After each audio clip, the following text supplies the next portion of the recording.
27, that's how many California condors existed anywhere on Earth in 1987, not just in the wild, but in total. Zoos, cages, incubators, everywhere combined. 27 birds, and biologists were about to do something that had never been attempted with a bird this size: catch every single wild one and lock the species away from the sky entirely. Here's the part that still stuns people who worked on this. 9-foot wingspans, birds that had soared over the same canyon since before the last ice age ended. And in 1987, wildlife agents pulled the final wild condor out of the air over Southern California, put it in a crate, and drove away. For the first time in millions of years, there wasn't a single condor flying free anywhere on the planet. And it got stranger.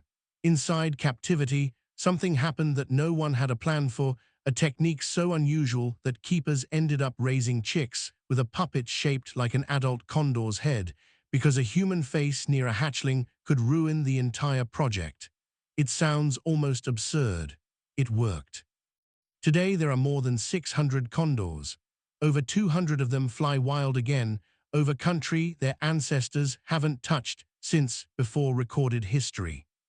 I'm going to walk you through exactly how 27 birds became 600, but first, we need to go back further than most people expect, because the real question isn't how the condor almost disappeared.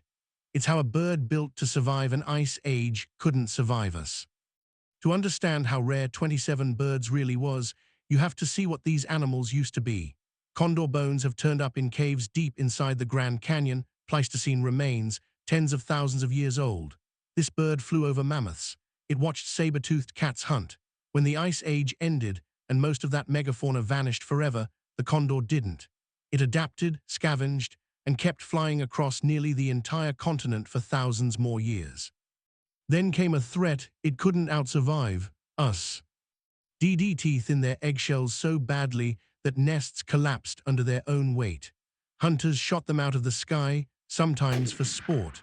And every time a condor fed on an animal carcass laced with lead shot, it was slowly poisoning itself. If stories like this matter to you, subscribe and join us as we uncover how animals continue to reshape the world around us. By the middle of the 20th century, a bird that outlasted an entire epoch of extinction was disappearing faster than anyone could track. The real question wasn't whether the crisis was coming. It was how much time was left before it was too late. By 1982, biologists did something they dreaded doing. They counted every wild condor left on Earth. The number came back 22. Not 22 in California, not 22 in one flock. 22 individuals, total, scattered across a shrinking patch of Southern California mountains, the entire genetic future of the species riding on that number. And it was still falling. Every few months, another bird turned up dead or simply stopped appearing on survey flights. At that rate of decline, researchers weren't looking at decades until extinction. They were looking at years. That's when the fight inside the conservation community turned bitter. One camp argued the condor should be allowed to die out in the wild, on its own terms, that pulling it into cages wasn't rescue, it was surrender. The other camp argued there was no dignity in extinction, only an empty sky. Somebody had to decide whether wild mattered more than alive. Because if the population kept crashing at this pace, there wouldn't be a debate left to have. There would just be the last wild condor and then none. The decision that followed would be one of the most controversial calls in the history of American conservation. In 1983, the rescue began. Los Angeles Zoo and San Diego Zoo agreed to do something no one had done at this scale before: take a handful of the last wild condors and try to breed them in captivity. Nobody was celebrating. Nobody knew if it would work. It almost didn't buy them any time at all. By 1985, the wild population had been cut in half again. 9 birds, just 9 condors left flying free anywhere on the planet. The math was brutal. At that rate, the wild population had months, not years. So conservationists made the call that would define the entire program. If 9 birds were all that stood between the species and extinction, None of them could be left exposed to the threats, still killing them off one by one. Every remaining wild condor would be captured. In 1987, the last one came in. A single bird, pulled from the sky over the mountains north of Los Angeles, crated and delivered into captivity. For the first time in the species' history, there wasn't a single California condor flying free anywhere on Earth. The condor was now, officially, extinct in the wild. The only question left: could a bird raised entirely by humans ever learn to be wild again? Extinct in the wild wasn't the end of the crisis. It was the start of a new one, because nobody actually knew how to breed a condor at scale. Condors lay one egg at a time, and only once a year. At that pace, rebuilding a species from 27 birds could take generations they didn't have.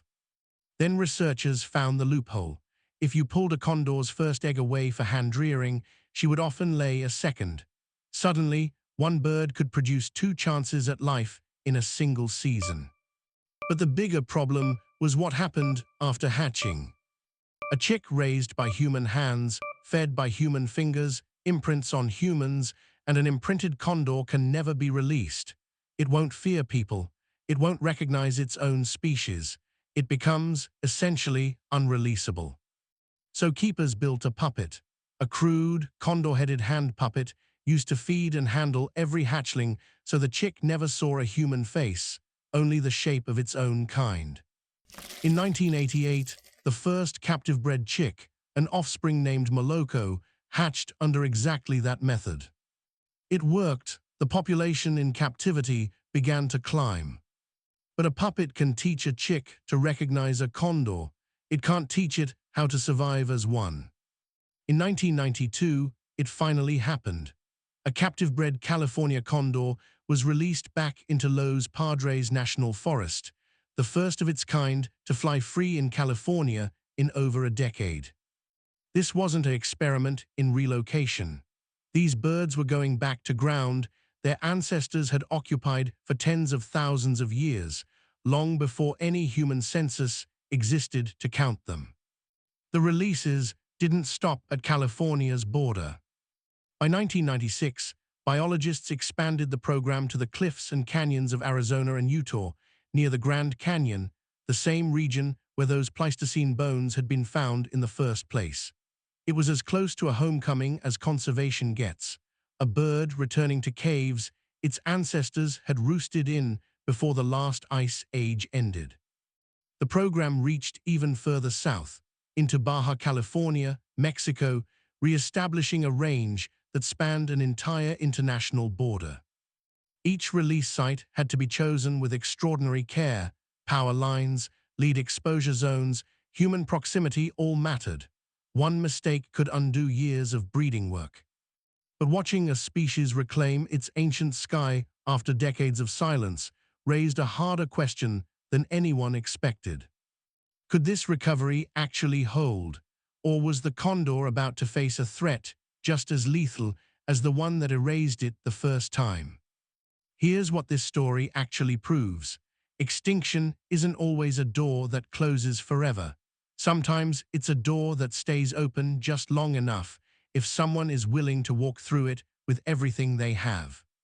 27 birds. That's all conservation had to work with. No wild population left. No margin for error. And from that number alone, a species climbed back to more than 600, with over 200 condors now flying free across California, Arizona, Utah, and Baja California.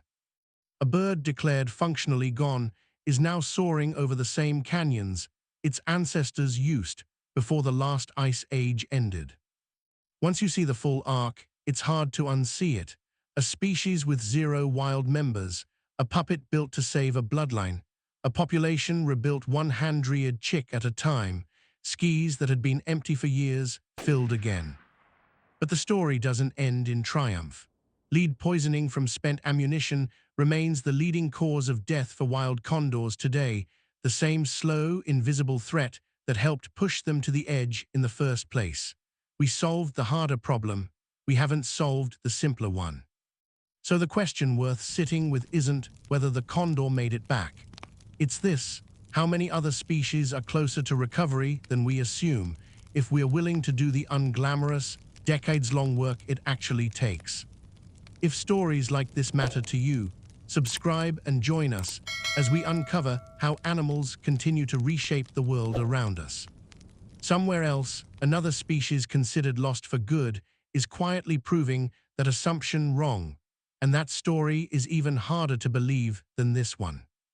27 birds became 600, not because nature gave up, but because we finally decided not to let it.